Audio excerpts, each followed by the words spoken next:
Unlock the doors to your entrepreneurial journey with a crucial first step, knowing how to search for Kentucky LLC names online. Absolutely free! Whether you're a seasoned business owner or just starting, this guide will be your go-to resource. Let's jump right in. Here is our roadmap for today's explainer. We're going to cover a quick intro to Kentucky LLCs, state naming rules, the exact search tools you need, a step-by-step guide, how to perfect your name, and finally, your next steps after you make your selection. All right, let's kick things off with Section 1, Intro to Kentucky LLCs. So, why is everyone setting up an LLC these days? Well, governed by Chapter 275 of Kentucky law, an LLC is basically designed to give you personal asset protection. That means your personal savings, your house, your car, they're generally shielded from any business debts. Plus, you get what's called pass-through taxation, which just means your business profits pass directly to your personal tax return. It's super efficient. But to unlock all these legal perks, you've got to establish a unique, legally compliant identity. Choosing the right name isn't just about fun branding. It is literally the legal cornerstone of your whole business structure. Moving right along to Section 2, Kentucky LLC naming rules. Okay, Kentucky law is pretty specific here. Your LLC name absolutely must include a designated term like LLC, LLC, or the full phrase limited liability company. You can even use LC or limited company. What you cannot do, however, is use corporate designators like Inc., Corp., or Cooperative. Why? Because that misleads the public about how your business is actually structured. Oh, and one more thing. Heavily regulated words like bank, trust, or university are totally off limits unless you've already got proof of appropriate licensing and explicit approval from the corresponding state agency. So stay away from those unless you're actually opening a bank. Beyond having the right designator, your name has to be distinguishable. This means it has to be substantively different from every single existing or reserved business name currently on record with the Kentucky Secretary of State. You can't just slap a comma or a word like the onto an existing name and call it a day. But here's a brilliantly unique workaround that Kentucky offers. If your preferred name is indistinguishable from an existing one, but you're a related company, like a family venture or part of a franchise network, Kentucky lets you pay a tiny $20 fee to use that indistinguishable name. You just have to get the written consent of the current name holder. It is a fantastic bit of flexibility if you're operating under a shared umbrella. Section 3, Name Search Tools. The Secretary of State gives us a great digital toolkit, but you really need to know the difference between its two main functions. The Business Entity Search is the primary interface.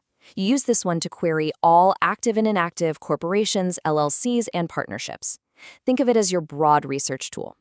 On the flip side, the Name Availability Search is highly specific. It's designed to test your proposed name directly against the registry's active and reserved names to spot any structural conflicts.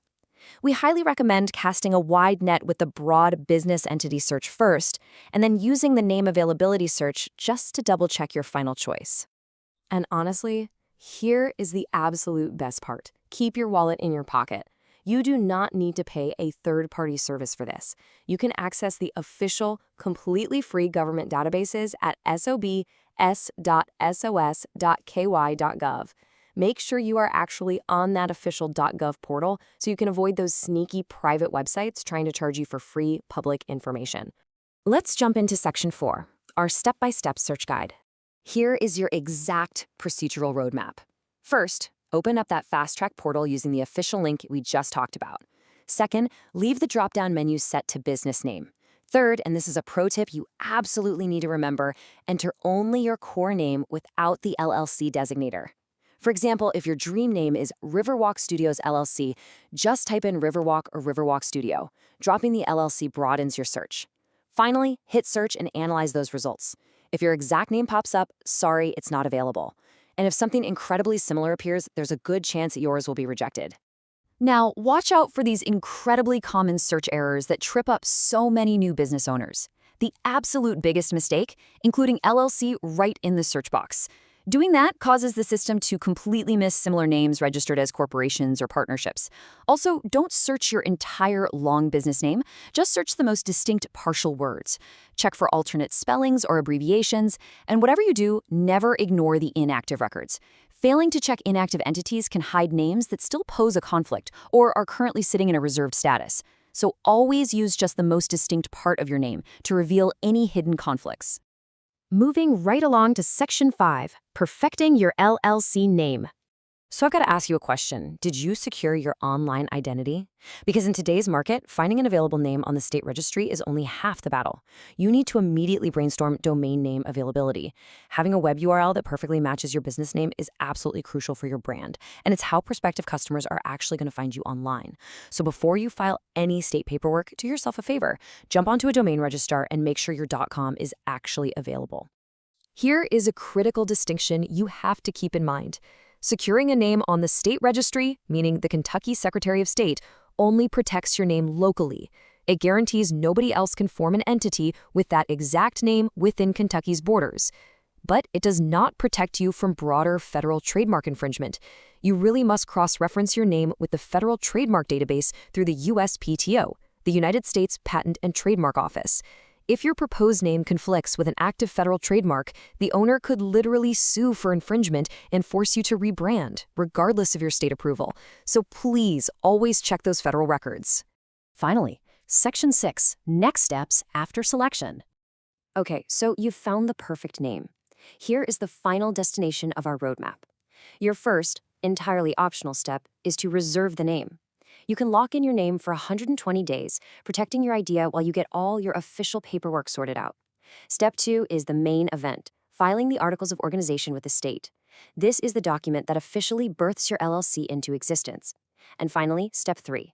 If you plan to operate under a different name than your exact legal entity name, let's say your LLC is Smith Holdings LLC, but you want to run a storefront called Smith's Bakery, you're going to need to register a DBA, or an assumed name, with the state. And guess what? It's just $15. That is all it costs to reserve an LLC name for 120 days in Kentucky, making it an incredibly affordable way to protect your brand identity right out of the gate. And when you're ready to officially file those articles of organization, that is only a $40 state filing fee. To put that in perspective, Kentucky is one of the cheapest states in the entire country for filing fees.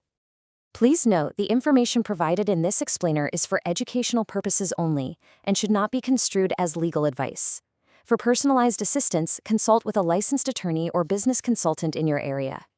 Finding the perfect, compliant business name is your very first step toward building something incredible in Kentucky. Take your time, use the free state tools, do your research, and set a solid legal foundation for your future success. So, the only question left to answer is, what will the name of your Kentucky legacy be?